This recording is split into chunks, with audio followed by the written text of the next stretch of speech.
Hi, my friend, it's Pat Sloan here. Okay, I need a construction hat. We're on our Thursday butterfly construction zone.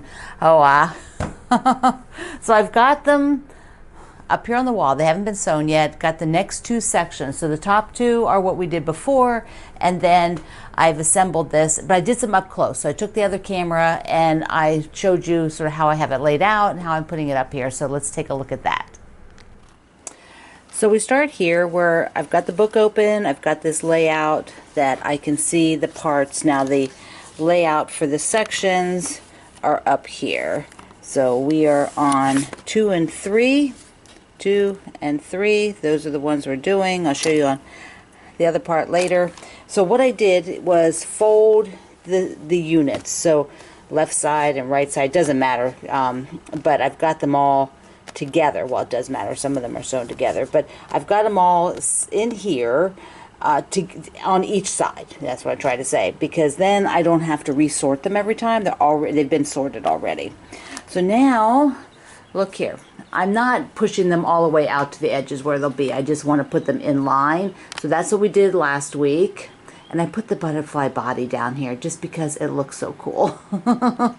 All right, so I've got this section where I have to do some aqua and some half square triangles. And then these two sections, which again, I need some aqua and some half square triangles to go on there. So I've got a bag of triangles, and I'm pretty sure that I have what I need already for these. It isn't until I get down here that I didn't make all the half square triangles. So I'll just make them probably as I get to that section. At this point in time, that's easier to do, just to whip them out. Okay, so now let's put the half square triangles down here. We'll go back. There's the sections as you're sewing them, so you can see what is going on. And we were doing this one and this one. These are the two for today, or here and here, left and right. And so in the pattern, so this is the sections. Remember, we've got a left side and a right side on both of them. And you have a little bit bigger pieces to cut for here. But here, there's just a couple half square triangles now and the rectangles, because I've already sewn parts of the units together prior. Okay, so that's what I'm going to do. Before I cut the aqua, there's just a little bit more of that for here, and then we build out this whole rectangle. This actually goes up here, but for right now, to work on it, I just keep it down lower, and once I sew these, I will place them. But this is just my working diagram. So okay, so I'm gonna go cut the aqua. Really, the only tricky part about this, I mean, we're dealing with, you know, rectangles and squares and some half square triangles, which are now squares. So it's just rectangles and squares at this point. But the mirror image part and keeping things on track so that you don't shift them, you know, that's really the whole sort of challenge of the construction part. But we're doing it in these nice small segments. I mean, this one here is, I've already put this unit together, so I just have to put the 4 half square triangles and this on the end and sew that together. Then I will show you where it goes in position. So right now, like I said, they're not in position. They're here just for me to work on them. But I will take them and put them like right here next to the machine. So I'll put them right here next to the machine in order, and then put them back up on the wall. So that's how I will work to keep track and be sure that I don't rotate or flip anything the way it should be. You know, shouldn't be. All right, so I'm going to just sew all these units up, and then we'll talk about, then I'll shift them so where they're actually in place and move the parts out, because those top ones actually get shifted. They're way out on the far end of the butterfly. So let me go ahead and sew those. The one thing I am not doing is trying to get too ahead of myself. So I'm not trying to bring things from the other sections to sew in between these or anything like that. I do have up here the other 3 butterfly blocks units.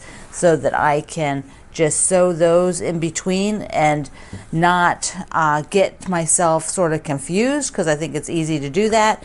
I've also got the book cover. I could also get, one of the printed copies, but at least I can glance over here and say, okay, that's where I'm at on it, because of course it has both the left and the right on the cover quilt. So I am just taking my time.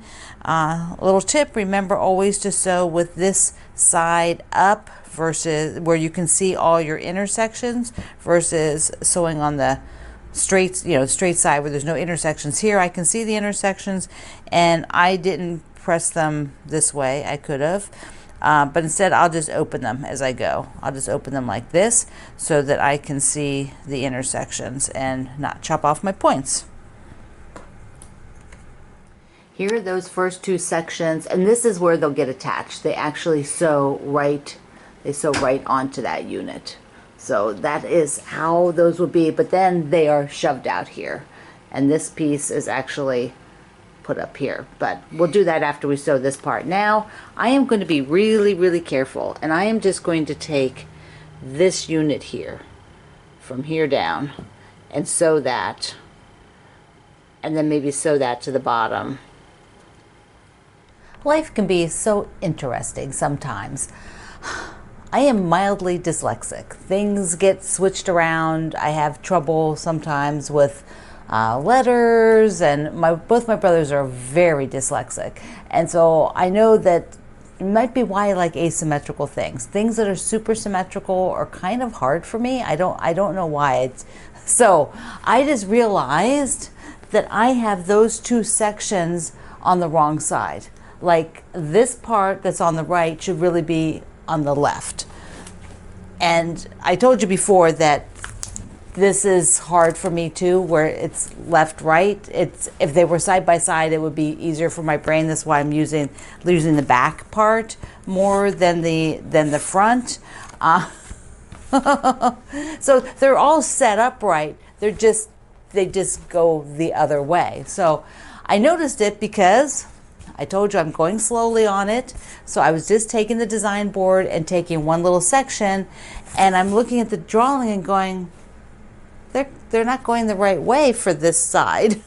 And that's when I realized I had it totally wrong. But I set them up the other way very easily. And I didn't have any problem looking at the diagrams and totally reversing everything on the other side.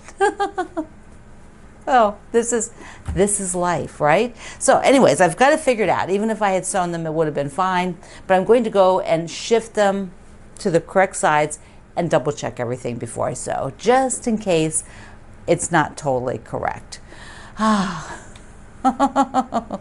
We all have things we have to work with in order to do life in general, right? And so you'll now know why you don't see a lot of quilts from me that are very symmetrical like this.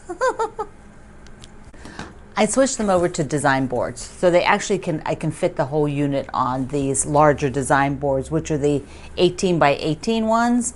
And you can buy these. I just buy them. I don't make them. You can make them, but I buy them. It's just I wouldn't spend my time doing other stuff. So I have a bunch of them. I need more of this size. I only have 2 this side, but 2 is all I need today.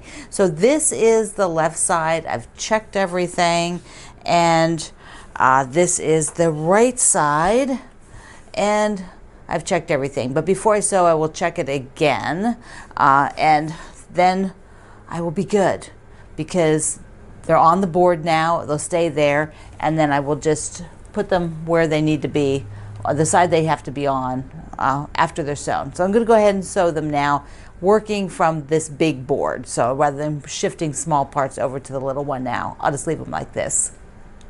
So here we go. All of the parts are sewn that I can sew right now. So I have this unit sewn together, and then this is ready. So for next week, there will be the bottom part here, and then starting the next row, which may be, depending on how many parts are in that one, I might sew 3 sections for next week. It really depends, because like I mentioned, I'm filming extra things right now to have them for when I'm gone. And so it's a little bit hectic. So I'm not really sure I can fit in anything extra, but you never know. You never know. It depends on how many parts there were. Since the one here was really easy, that one was really simple. Now I also, like, Houston, we have a problem. My design wall is not wide enough for me to put the units up as they should be, because this is a wide quilt. What is the size of it? 88 by 94, so it's 88 wide. And yeah, if I want, I might put some extra borders on the sides so that it could go on the bed. I think that might be cool to use it like that for a little while to enjoy it. Nice summery bedspread. So I will probably end up having to show you, put one side up and then hold the other side so that you can see it because they just can't both go up there. It would be nice to have a bigger design wall, but most of us don't. So I am just like you. I mean, I have limited space for all of this fun. And so I just do what I have to do, just make it work.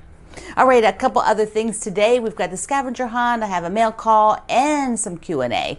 So the scavenger hunt. Now, if you're new to my channel and new to my community, once a month I do a scavenger hunt. And basically it's just for fun. It's a picture. You just find the topic and you share it in the community, Quilt Along with Pat Sloan, over at Facebook. And so I'll give you the topic and then everybody shares on that topic. So this one's fairly specific. I'm hoping that you have a quilty tote bag, something with words, maybe from a quilt show, from your guild, or one of mine. Cue the bags. So I have the actual Sloan Zone bags. This one has a cute pea that I was given by one of our friends. So I've got a Sloan Zone bag, and that is in both the black and tan for your summer outfits, your summer quilting. You can get the khaki version. Now I also have May the 4th Be With You, and all of the May the 4th Be With You merchandise, the t-shirts, the totes, everything, you need to get them now so that you have them for the actual day of May the 4th, because it's a play on that, in case you didn't realize it. So there's a tote bag for that. There's also the small zippy bags. So I've got the original one, which also says, "See you online." So I'm sure some of you have little tote bags and things like this that are quilt related, have quilt sayings, have something that you've gotten along the way. I've got the new floral Sloan Zone with Kate Spain's beautiful, beautiful drawings, and May the 4th Be With You. So these count. So if you have a zippy pouch from somebody, quilty saying on it, that would be super awesome. I would love, love, love to see them. Okay, I've got a couple mail call here. This is from Pat in Washington, and she sent a pretty card. Look at that. And I did not open. I'm opening them on camera because it's just so much fun. Sometimes I read the note and I might know the topic, but I read the note when it comes, and so then I forget. I forget what it said.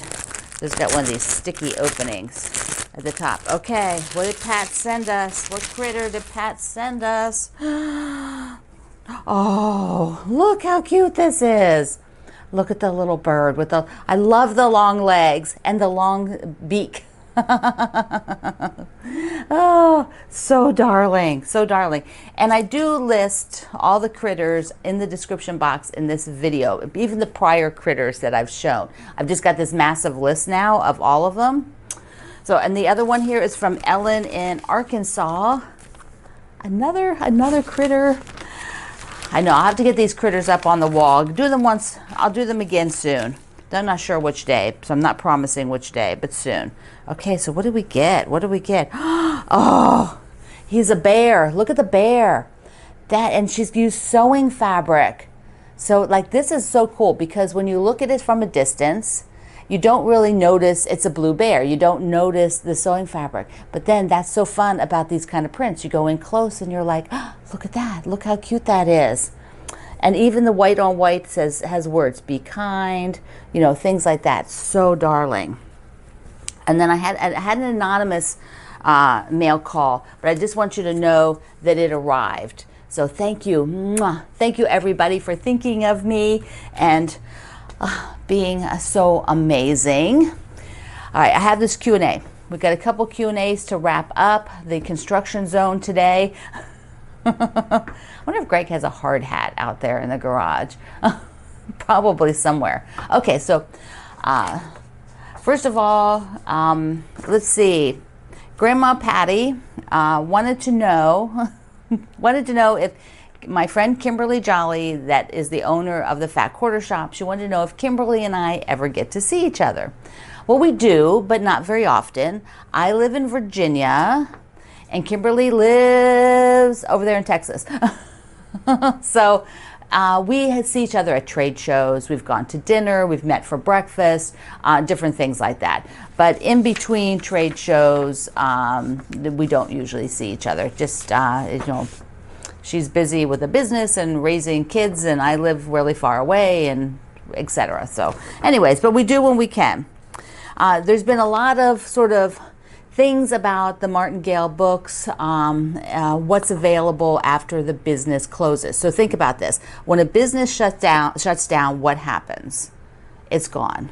So let's say your local bookstore shut down, or your local shoe store shut down. When that shoe store is gone, you can't go and buy shoes from them anymore. You can't go and buy anything. You can't go to their website anymore. Everything is gone.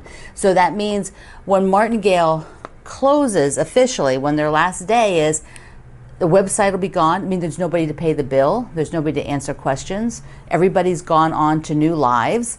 That means there's no digital. No digital. The books have to have been purchased by somebody else and then put on the new owner's websites. Anything that was not purchased is gone. Is gone. Just as if, the building burnt down. I hate to say it that way, but just think about this. They're gone. So don't be asking, how can I get my digital after the company closes? You can't. So be sure you download it when you purchase it. And anything of mine that is not purchased by another company will just now be totally out of print, and you can purchase them on the secondary market, the used book market. Okay. Kathy wanted to know, why would somebody put a bobbin in the floss holder? Well, I guess I must have left something out when I talked about that yesterday, or the other day, whatever day it was. Sorry about that. People will put them in there so they don't have to take scissors, because your floss holder has a cutter on it. And so you just cut your thread with the floss cutter, and you don't need to take scissors with you. So if you're taking, maybe flying and want to put it, or you just want to take something very, have a very small amount of space, you don't want to take extra things. Maybe you're visiting with little kids and you don't want to take scissors with you, take it in the floss cutter. Okay, so that's what that is. Joe asked, who did I make my first quilt for? He says he just learned to quilt and sew from his wife and watching quilting on YouTube. And he made his first quilt for his mother and mother-in-law. And he loves watching my channel. Thank you, Joe. Oh, that's interesting. Yes, my first quilt. My first quilt was for me, for my bed, because I wanted a bedspread. My second quilt, which was my official first quilt, which I took a class for, also for me, and I still own it. So I make quilts. I've made a lot of quilts that I make them for myself first. That is because I just like to make things, and I want things to decorate with or to use. So yeah, first quilt, second quilt, probably fourth, fifth, sixth, seventh. It was quite a while before I gave anybody a quilt. Just my people are just not those people. Okay, so what else do I have on here? This is all, so various people asking various roundabout questions about my trip. Some want to know, am I coming through X, Y, and Z? Am I going to stop at, A, B, C? Am I going to plan this or that? It's like, no to most of that, because it takes a long time to drive from Virginia to Montana, and if we make a lot of stops, it will take us even more days, and we can't do that. This is enough days, so we have to do 10-hour days in the car, and that really leaves very little extra time. On the way out We gain time because of the time zones, but on the way back we lose time. So we're definitely not stopping on the way back because we're losing hours on the way home. And then also various people. Various questions around about, am I taking anything to sew on? Well, I guess you are new to my community or new to me since COVID, because prior to COVID, I was on the road all the time. I traveled and taught for 20 years on the road. Greg went with me as our family business, and I was on the road. I was sharing what I was working on. I'm not a big project on the road person, because generally I like to decompress and do something different, because it's my job to sew. So I like to do something different when I'm on the road, or now when I'll be in technically a vacation. So I don't want to do work. So I will take some sewing, but don't expect anything big or that interesting. I'll just take some cross stitch and maybe an older hand blanket stitching project that I have. All right, my friend. It's Butterfly Construction Day. Get your units going, get them together so that you can see wonderful progress. So I love you. Mwah. Thank you for being here in the Sloan Zone. And remember, where is it? Show your bags in the scavenger hunt, and I'll see you online.